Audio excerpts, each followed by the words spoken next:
जी, हमारा नाम दिलीप कुमार तिवारी है। व्यवहारी वार्ड नंबर 9 न्यू बरौंधा के नाम से यह एक मोहल्ला है।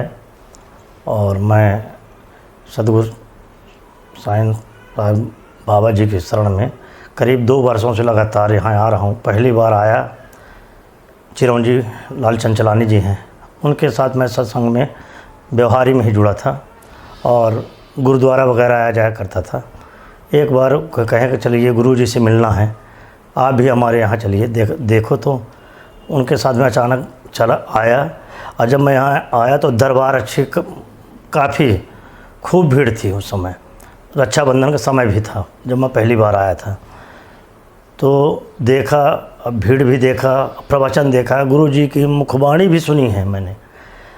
उस समय से मेरे को ज़्यादा खिंचाव होने लगा। और पहली बार गुरु जी के पास जब मैं पहुंचा तो उन्होंने मेरे को अचानक कहा, आप व्यवहारी से आए हैं। तो वो व्यवहारी शब्द सुनकर मैं अचंभित हो गया कि मैं तो पहली बार आया हूँ, मुझे कैसे जान गए कि मैं व्यवहारी से आया हूँ। बस उसी वक्त से मेरा आना, कोई अगर कह देता कि कटनी जाना है, दरबार में जाना है, मैं सारे काम छोड़कर और अपनी तैयारी बनाकर यहाँ चला जाता हूँ। ये है उनकी कृपा है कि कैसे मैंने खिंचाव कितना, जबकि मैं पूजा पाठ में ज़्यादा रहता हूँ, पंडिताई करता हूँ, लेकिन जहाँ दरबार की बात आती है तो दरबार के लिए मैं सब सारे काम छोड़कर कटने के लिए मैंने तैयार होकर चल देता हूँ। और हो गए, उनकी एक कृपा है, कब तक मेहरबानी हमारे सर के ऊपर उनकी छाया बनी रहेगी और आगे उनकी मर्जी हमको कहाँ से कहाँ पहुँचाते हैं। बस इन्हीं शब्दों के साथ में हरे माधव। और मैं यही कामना करता हूँ गुरु जी की कृपा हमारे और हमारे परिवार के ऊपर हमेशा सदा बनी रहे, ताकि हम आने वाले अपनी पीढ़ियों को भी बताएं कि वहाँ ऐसा सा ऐसा होता है। वहाँ जाओगे तो सुख शांति बिल्कुल। यहाँ माने सारे जो हमारे घर के कष्ट हैं, मैं जब तक दरबार में बैठा हूँ सब भूल जाता हूँ। यहाँ ये भूल जाता हूँ कि घर में कौन बीमार है, कौन क्या है, कि बस मैं गुरु जी के चेहरे पर तो देखने के बाद मैं सब बीमारी वगैरह सब भूल जाता हूँ। बस यही खिंचाव के कारण मैं यहाँ बार बार और दौड़ कर आता हूँ।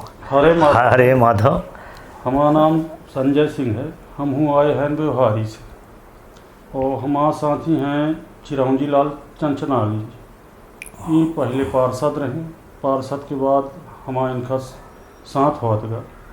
अचानक हमारे गुरुदेव जी के आगमन भाव व्यवहारी में दोनों जन एक दूसरे से मिलके साथ है उनका सेवा पानी करें। एक है बात, अचानक चिरौंजी लाल जी के घर में बैठ रहे हैं, कल बोली कि चलते हैं कटनी, हमारे गुरुदेव जी के दरबार चलिए, आप एक बार वहाँ का तो देखें। तो फिर हम विचार सोचे कुछ, इसके बाद अचानक सा फील हुआ कि चलते हैं एक बार वहाँ का दरबार भी देख लें। तो आज सुबह ही चल दिए। चलने के बाद यहाँ पहुँचे और देखें कि जो सत्संग गुरुदेव जी का चल रहा है बहुत बढ़िया चल रहा है, काफ़ी भीड़ लगती है। और गुरुदेव तो गुरुदेव होते हैं, है ना, उनका कुछ कहा नहीं जा सकता, उनके अंत का कोई पार नहीं लगा सकता, ये गुरुदेव ही जानते हैं। वो स्वयं इतने कृपावान होते हैं कि हम लोग जहाँ से सोचते हैं तो उनके बारे में अब क्या बताएं। जहाँ हमारी सोच ख़त्म होती है वहाँ उनकी सोच चालू होती है।